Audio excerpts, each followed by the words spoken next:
Hello and good welcome. Thank you very much for joining this session. So my name is Luke Fensome and I work for Oracle in the business development team, looking after the whole of EMEA. So why am I here talking to you today? Well, unfortunately, we can't all be there in person. This global pandemic has definitely changed the way that we're all working and the way that we're all conversing with each other. So I hope today's session that I can talk about security from the cloud, talk about the things around a shared responsibility model, and some of the things that Oracle are putting in place to really help our customers achieve their security goals. So I worked, as I say, in the business development team. I've got a multi-role here, so I really look after cloud security, so that's security of the cloud, security on the cloud, what you can really implement on the cloud, and obviously on-premise, that hybrid approach. But obviously as well, with this sort of conversation we're having today over a video, it's not like being in a room. You know, I'd rather be there talking to you with questions and answers and have a proper interaction. Unfortunately, we can't do that, but I really hope that in the future we can. So let's just take this as more of a discussion. I've brought myself my nice cup of tea. I have a few slides, only about 300, no, only a few slides. And hopefully we can talk about, as I say, even something around a product called DataSafe, which is really another way of Oracle trying to reach out and helping you enhance your own security, either on-premise and the cloud itself. So, as I say, I've got a few slides, so let's start with sharing a few slides out. I hope you can still see me on the right-hand side here. Again, I know I haven't got the best face in the world for this type of thing, but I hope that as I say, this type of conference we don't need to do forever, and I hope that again we can meet and actually shake hands at some point in the near future. So let's start. From my point of view, obviously the cloud itself has been a game changer in terms of security. Like many of you mostly got into information technology, security on-premise, looking after your ecosystem within your business. And what we've seen is obviously is cloud can be a game changer. It's a different way of looking at security. It's a way of saying, well, obviously we've done a lot on-premise in the past to secure our environments, but we must change the way that we approach security for the cloud. Many people have taken their on-premise security and tried to reapply it for the cloud. And this isn't just people are using the cloud, this is also cloud service providers, CSPs. They have had to change the way that they also deliver cloud. Many people who first got into cloud realized that it was just a lift and shift of on-premise and a copy of traditional security methodology. But nowadays, the perimeter isn't the door at the front of your building. It isn't the username password you're typing into your machines when you've logged onto your actual machine sitting on your desk inside your corporation. Really, the new external perimeter is really their identity. Because really any of our employees can work from anywhere now, globally, and we need to take that on board. Obviously, unfortunately, the COVID-19 pandemic has accelerated more of this home working, remote working, but we've also seen that it works. We've seen that people can work from anywhere. People can approach security in a different way because they can work externally, but we need to understand exactly who they are. Maybe more check and balances, maybe more verification. You know, the type of the problem we've seen in the past with people's behavior being a pointer towards any sort of security problems as well. And the way that I really see it is, first off, yes, the old safe harbor state from Oracle, but I have to put it up. I'm very sorry about that. But I really see this as this battle at the moment between obviously what I class as good and evil. Obviously being a technical type guy, the good side around technology is innovating. It's becoming easier to use. less complicated, less onerous on the user of that service. But at the same time, businesses need to innovate. They need to grow. They need to change the way that they're working as well. And they're trying to make things easier for customers, for partners, for employees to access the services as well. So you do have this battle between ease of use and obviously security, trying to secure down the environments in a better way. And I think this will continue. There won't be any type of big change or big shift. But what I am seeing is more cloud service providers are baking in security by default. And this is a really good thing. Some vendors as well have a lot of great security products, but if you don't know how to use them, if you haven't implemented them in the correct way, if you haven't been advised about them, it's very hard to get them right. It's very hard to make sure that it's effective security. And even the way that people are, or unfortunately the people with bad intentions, are utilizing any security loopholes has changed as well.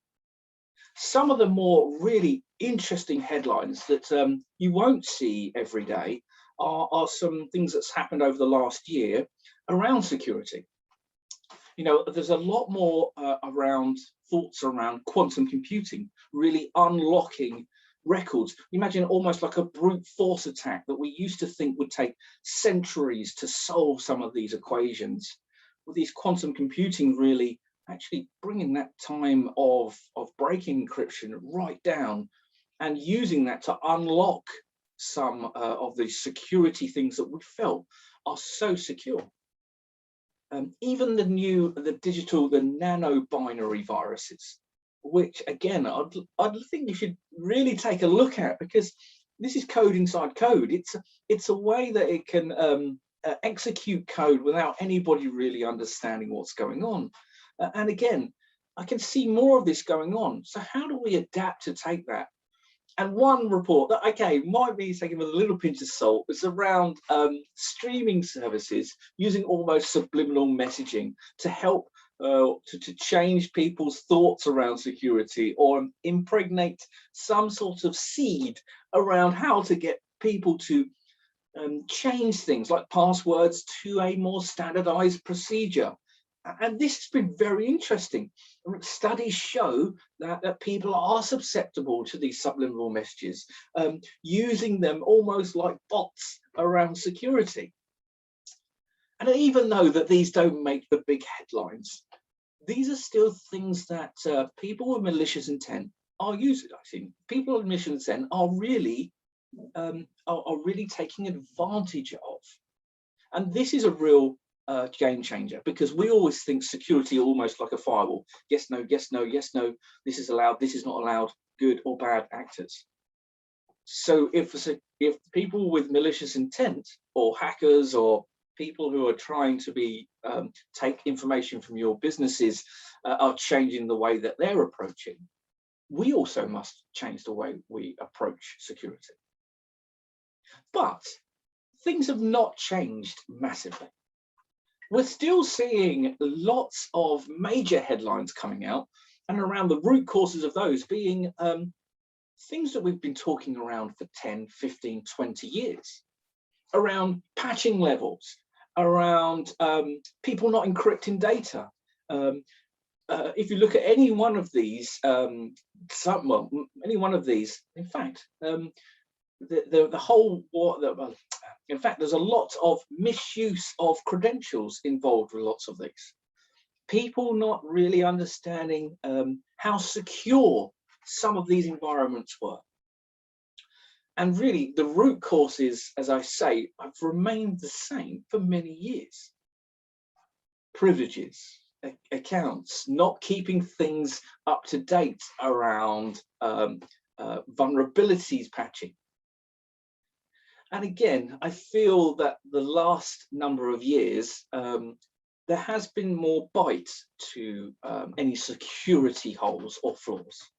You know, we always knew that brands would take a financial impact if they was to lose customers' data. You feel that your trust has been violated when you receive messages from these organisations saying, "Oh, sorry, hands up, we've unfortunately had a cyber instance, and all of your data and all your credit card information was taken." Well, that really doesn't fill me full of glee or full of trust for that organisation that I'm using. So I sort of look at that and think, well, actually, security has increased, but we're hearing more about it. But the reason we're hearing more about it is legislations and regulations that have been put in place. So regulations are coming down, like EU GDPR, has been a game changer because many people have seen security at the forefront. But it's also, especially in the Middle Eastern region, we're seeing a lot more legislation, which if you look at, actually follows a lot of GDPR and other regulations that are in place. And again, so those backlashes from that, fines that are coming through, there is the premiums that are coming through, you know, actual loss of intellectual property can have a massive hit on your share price of an organization, and obviously disrupting that whole customer flow. And what we've seen is obviously executives who do not take this as serious as it should. Unfortunately, they're putting themselves and their positions and their jobs on the line because they haven't really taken control of what security should be to our end users. But when we look at this, when we're looking at how it stacks up against us, when we're looking at all the different things that have opened up security flaws, again, things haven't changed dramatically. You know, one of the first things is around misconfiguration. Continuously assessing your configuration to understanding if there has been things changed, whether that's cloud or on-premise. You know, even your service providers or the organization you're working with may change their best practices around certain features or functions. But also that continual knowledge that your security team needs is this ever-striving goal. And obviously, sometimes it's unachievable, because you might have so many different products, so many different organizations. To learn them all is a very large task. But we see certainly around misconfiguration, not understanding what security really brings, as being the biggest area of any misuse of your credentials or of a bad actor gaining access to any of your data. The second area is around patching. It seems so simple that we must patch to stay up to date. Vulnerabilities or zero-day threats that come out, we need to be able to identify, isolate, and control those as quick as possible. But we need a quick and easy process that doesn't break things as well. We need to be able to test these things before they're rolled out. And again, having that delay sometimes still opens up those vulnerabilities and opens up those areas. One of the pet peeves that I've had for many years is around privilege misuse. So administrative credentials. So I've been in IT for many, many years. And yes, I did start out as a DBA. And I always thought, hold on a minute, because I'm an administrator, I'm obviously the target of many of these threats or cyber crimes or any individual trying to gain access to your environments. You know, if I was to put my white hat on for a moment and say, oh, I'm a white hat hacker, if I was to try and infiltrate your organization, would I go after the CEO? Would I go after the CTO? Would I go after the data protection officer? No, I would go after the people who have access to the data. And they are your administrators, and in many cases, your DBAs. And I always think, why do DBAs need access to the data?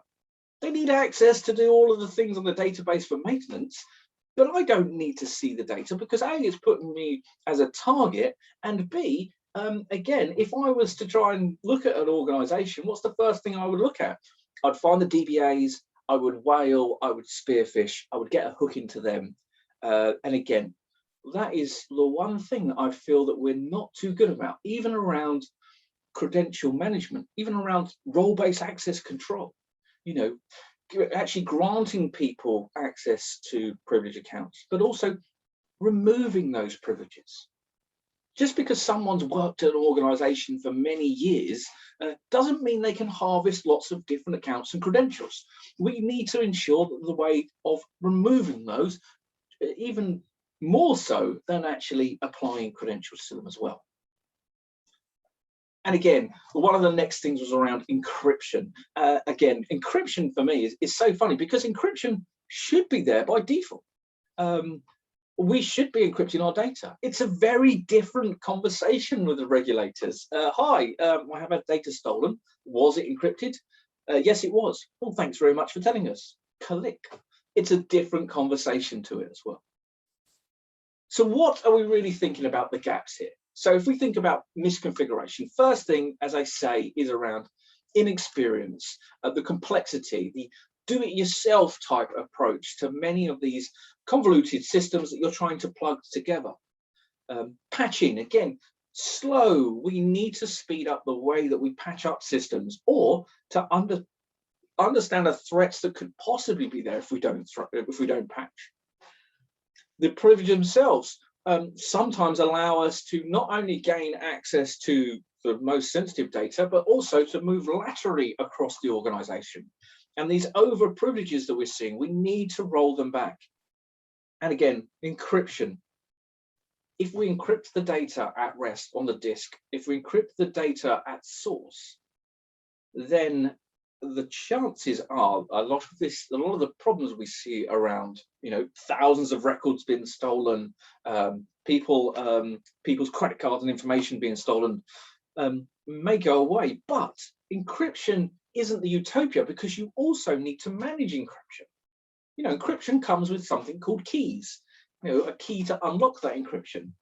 Well, if you don't manage and secure that key, then the encryption becomes useless. It's like having a password, a really strong password, but you've had the same password for 20 years, and unfortunately a keyboard logger's grabbed that password.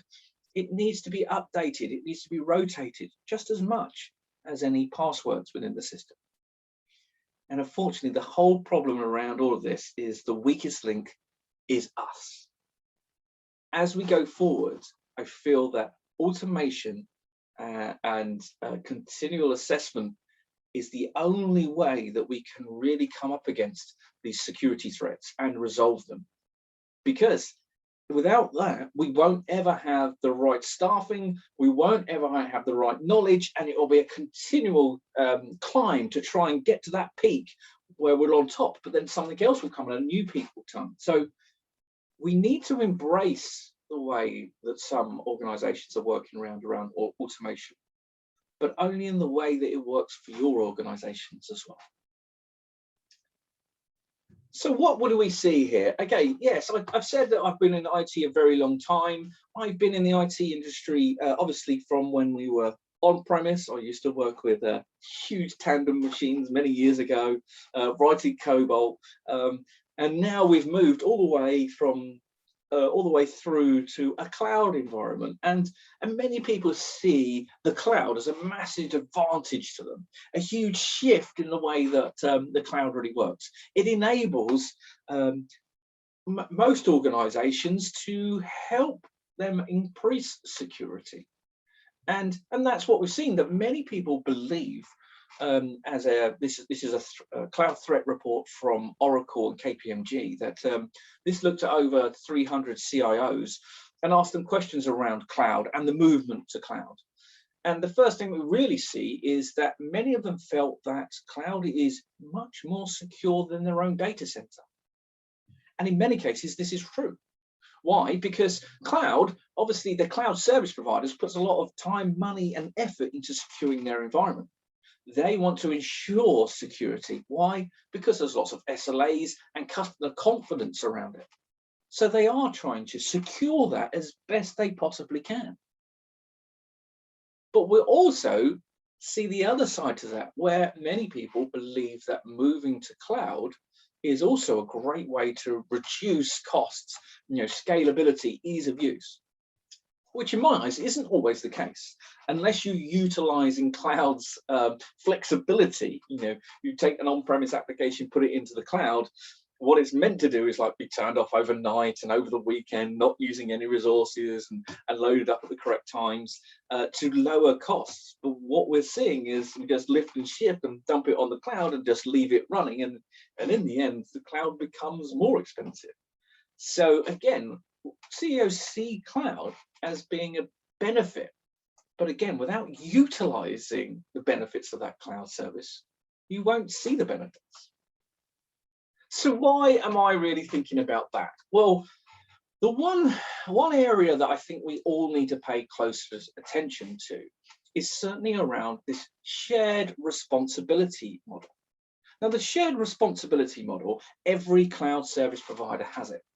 And what does it really mean? Well, we know that when you're on premise, all the responsibility for those systems are all yours. It doesn't matter who they are, all responsibility. Not even the vendor. The vendor itself will say, here's your software, and they'll provide you updates. But all of the responsibility about that application is all yours, from the physical, from the networking, from the databases, from the application, from the configuration, from the users itself.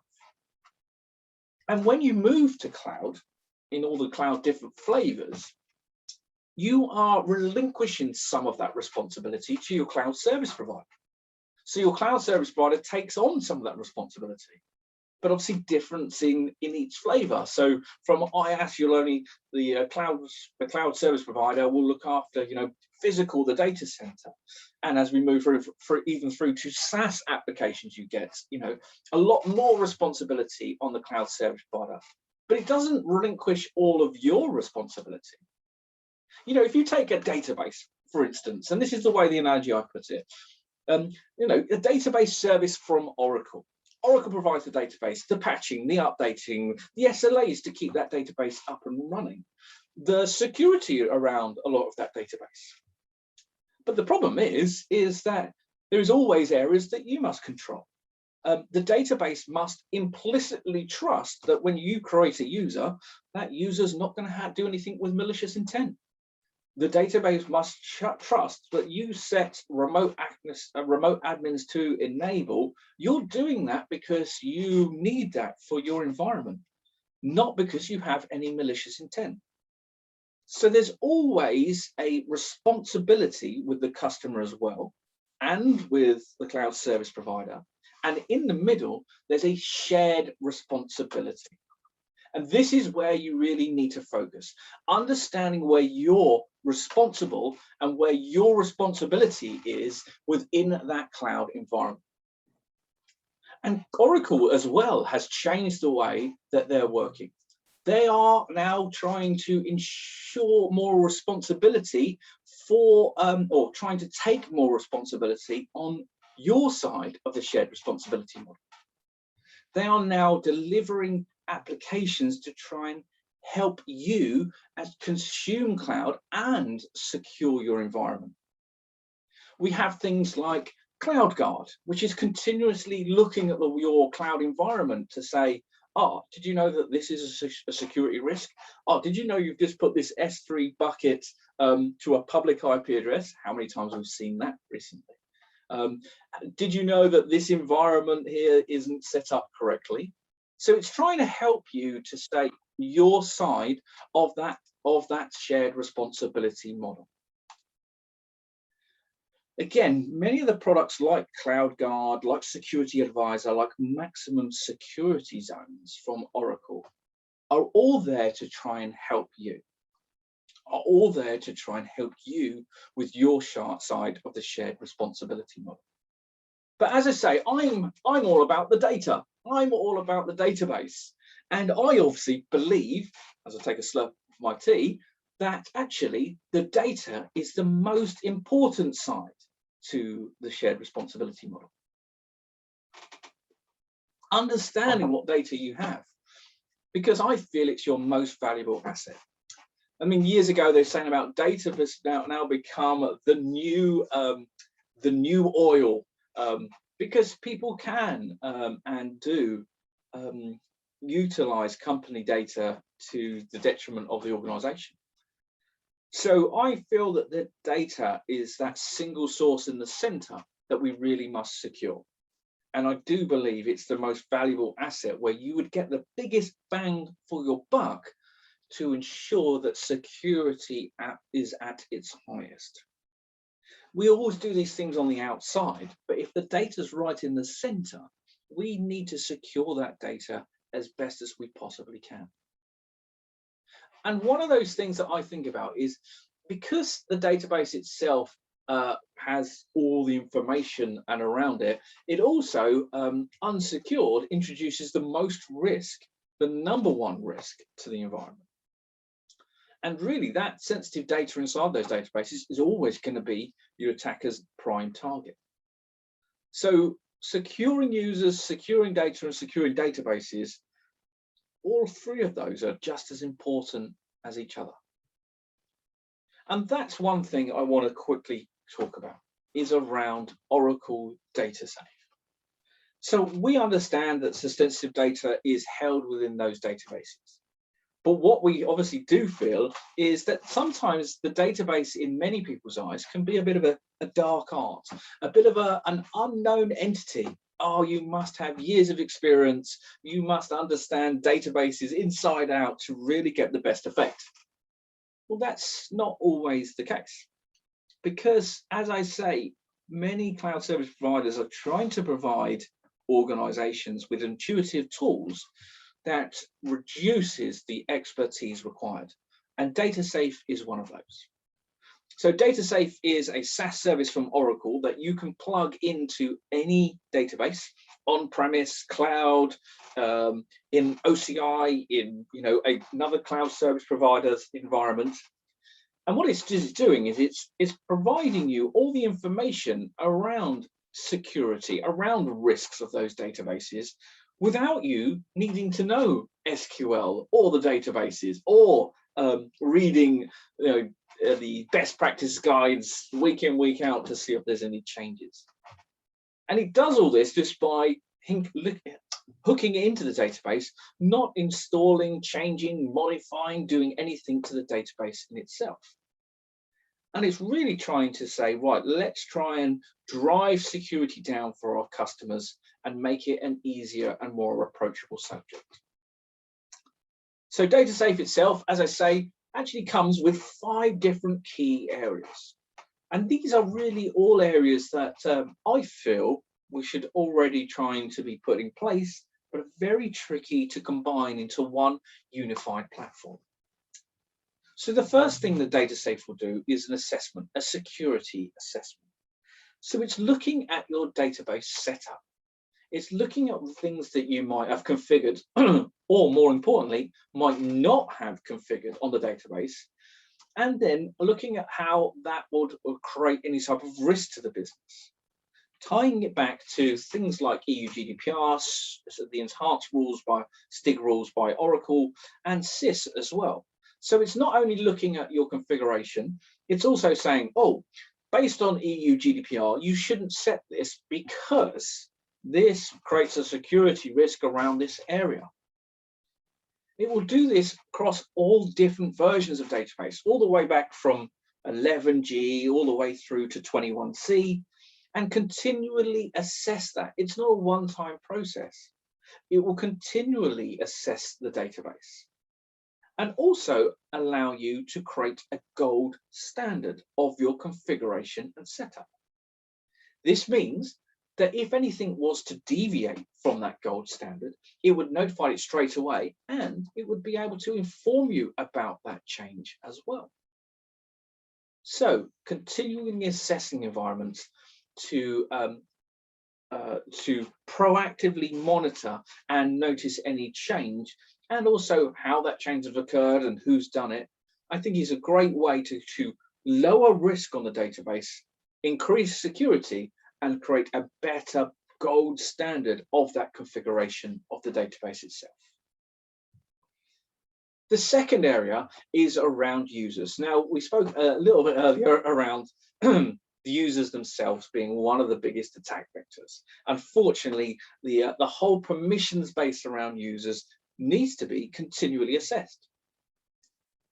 So DataSafe will look at all your users, understand what grants, users, rights that your users have to the database, be able to identify where your biggest risks are with the business, your riskiest users, and also give you information of how those users have gained those rights. So how have they actually been given those rights? Was it out of band? Was it away from your standard procedures that you've got in place? So again, continually assessing the users, making sure that there's no new DBAs or no new accounts created that could have a detrimental effect, and continually assess and then flag up any sort of risks that come within your business around users and new users that are being created. And of course, with users, we must really try and put something hand in hand around activity auditing.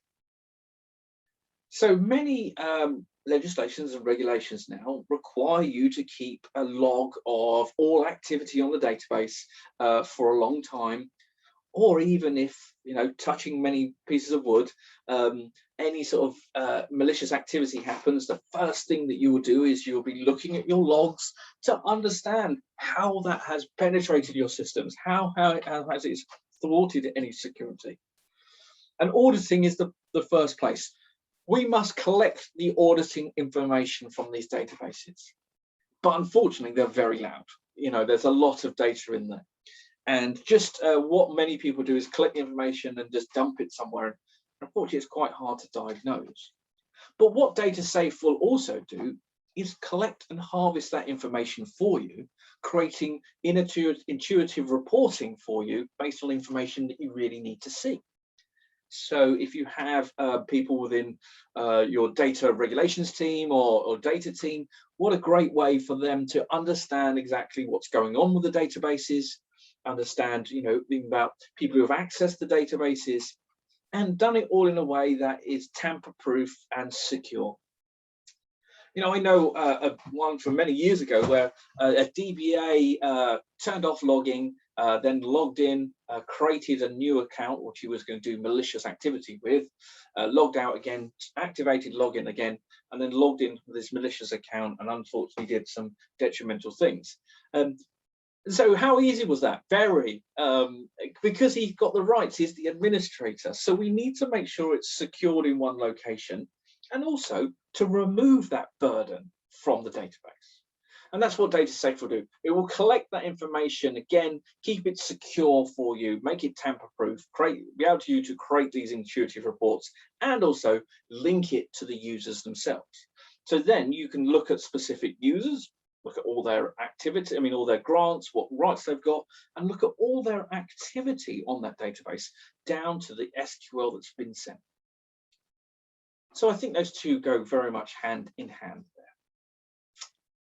The fourth area, I think, again, everybody's talked about this, especially when things like the GDPR came into force, which is around sensitive data.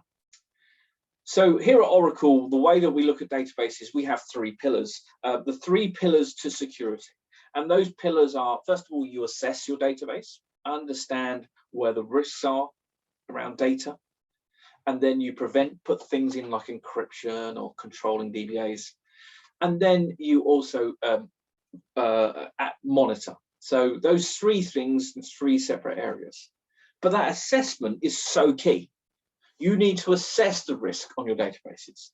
And again, going back to what we started with here, the biggest risk is around sensitive data. Data in itself that should be secure. And that is where I feel that many of us should start, is understanding where the risks lie, understand where our sensitive data, where our PII information within our databases really are.